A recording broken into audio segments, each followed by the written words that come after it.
इस वीडियो में आप सभी का स्वागत है। इस वीडियो में हम लोग देखने वाले हैं पुरस्कार पाठ के प्रश्न अभ्यास, जिसमें से पहला प्रश्न है, कौशल में आयोजित होने वाले उत्सव के परंपरागत नियम क्या थे।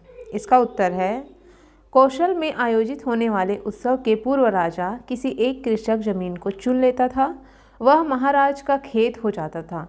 उसके बदले वह खेत के मालिक को वास्तविक कीमत से चौगुनी राशि स्वर्ण मुद्राएं राजकीय अनुग्रह के रूप में प्रदान करता था। खेती को वही व्यक्ति वर्ष भर देखता था, किंतु वह राजा का खेत कहा जाता था। खेती को वह किसान ही देखता था।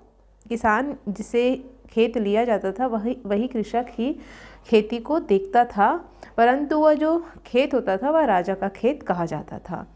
प्रश्न दूसरा है, मधुलिका ने अपनी भूमि के बदले मिलने वाले राजकीय अनुग्रह को अस्वीकार कर किस प्रकार के जीवन निर्वाह को चुना और क्यों। इसका उत्तर है, मधुलिका ने अपनी भूमि के बदले मिलने वाले राजकीय अनुग्रह को अस्वीकार कर दिया। वह दूसरे के खेतों में काम करती और चौथे पहर रूखी सूखी खाकर पड़ी रहती। उसका कहना था कि यह मेरे पूर्वजों की भूमि है, उसे बेचना अपराध है, इसलिए मुझे राजकीय अनुग्रह राशि स्वीकार नहीं है। ठीक है। दुर्ग पर अरुण के गुप्त आक्रमण की सूचना सेनापति को देकर मधुलिका ने अपने प्रेम के प्रति विश्वासघात का कार्य किया अथवा उत्कृष्ट नागरिकता का परिचय दिया। उपयुक्त उदाहरण देकर अपने मत का समर्थन कीजिए। तो इसका उत्तर है, देखिए, दुर्ग पर अरुण के गुप्त आक्रमण की सूचना सेनापति को देकर मधुलिका ने उत्कृष्ट नागरिकता का परिचय दिया।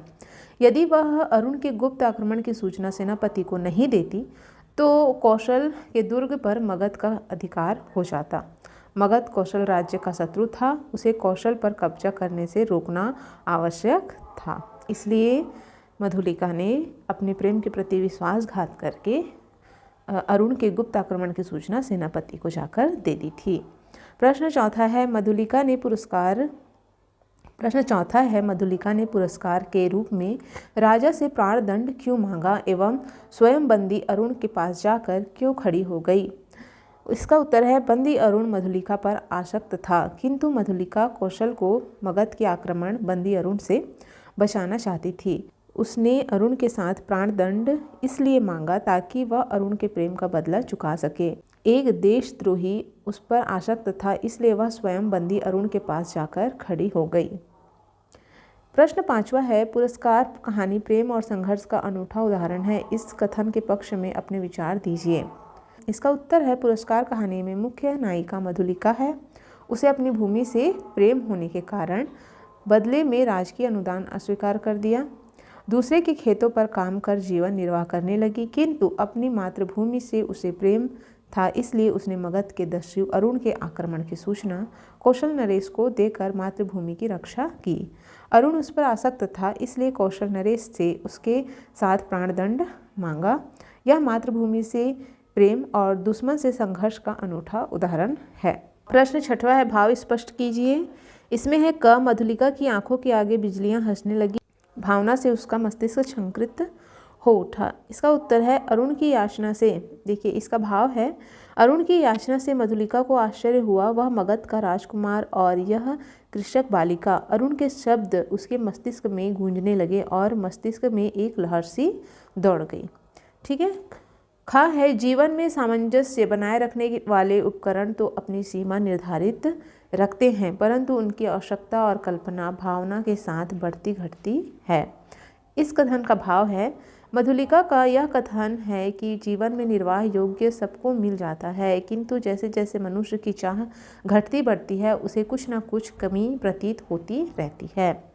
ग है, उपयुक्त कथन को एक उदाहरण के माध्यम से स्पष्ट कीजिए। तो उदाहरण है, मधुलिका कहती है कि वह कौशल के राष्ट्रीय नियम को बदलना नहीं चाहती है। ठीक है। पाठ से आगे देखिए। पाठ से आगे में पहला प्रश्न है, सभा विसर्जन के बाद मधुलिका सबकी दृष्टि से ओझल हो गई। उस समय उसकी मन स्थिति कैसी रही होगी, सोच कर लिखिए। अथवा मधुलिका की 3 मानवीय दुर्बलताओं का वर्णन कीजिए। इसका उत्तर है, सभा विसर्जन के बाद मधुलिका सबकी दृष्टि से ओझल हो गई। उसके मन में पूर्वजों की भूमि के जाने का दुख था। राजकीय अनुग्रह राशि से अधिक उसे प्यारी थी पैतृक संपत्ति, इसलिए उसने दूसरे के खेतों पर काम करना स्वीकार किया। पर अनुग्रह राशि स्वीकार नहीं की। पर अनुग्रह राशि स्वीकार नहीं की। प्रश्न तीसरा है, कौशल का कृषि महोत्सव भारतीय जनजीवन में श्रम की स्थापना करता है। इस कथन के आधार पर भारत की सामाजिक व्यवस्था में श्रम के महत्व का प्रतिपादन कीजिए। उत्तर है इसका, कौशल का कृषि महोत्सव के अनुसार भारत में श्रम का विशेष महत्व है। भारत में कृषक के परिश्रम का ही फल है कि सारी जनता को भरपेट भोजन मिलता है। श्रमिकों के कारण ही अभिजात्य वर्ग का विकास हो रहा है। श्रम का महत्व आज के विकास के युग में और अधिक प्रतिपादित हो रहा है। श्रमिक के कारण ही आज राष्ट्र उन्नति के शिखर पर पहुंच रहा है। श्रमिक नहीं होते तो विकास का आधार कमजोर हो जाता। प्रश्न चौथा है, मधुलिका की आंखों के सामने कभी सिंह मित्र और कभी अरुण की मूर्ति अंधकार में चित्रित होती जाती है। उसकी यह स्थिति उसके मानसिक द्वंद्व को दर्शाती है। यह द्वंद्व आपको किस प्रकार प्रभावित करता है? इसका उत्तर है, एक ओर उसे अपने पिता की भूमि का राजकीय हस्तक्षेप सताता है, दूसरी ओर कौशल के शत्रु अरुण का राज्य में प्रवेश कौशल की स्वतंत्रता के लिए खतरा दिखाता है। ठीक है, वह सोचती है कि किस प्रकार कौशल नरेश की रक्षा की जाए। अपनी भूमि से अधिक मातृभूमि का स्नेह महत्वपूर्ण है। ठीक, पांचवा है, अरुण किस प्रदेश का राजकुमार था? तो इसका उत्तर है, अरुण मगध का राजकुमार था। भाषा के बारे में देखिए, पुरस्कार नामक यह पाठ सार्थकता सिद्ध कीजिए। तो हमें इस पाठ की सार्थकता सिद्ध करनी है। इसका देखिए उत्तर है, कथा वस्तु।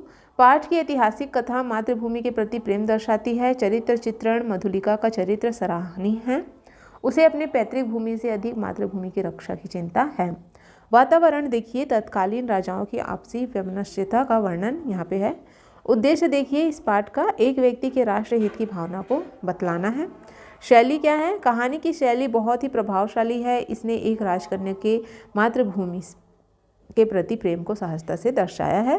कहानी का शीर्षक पुरस्कार उपयुक्त रखा गया है। ठीक है, तो यह था हमारा पाठ पुरस्कार का प्रश्नाभ्यास।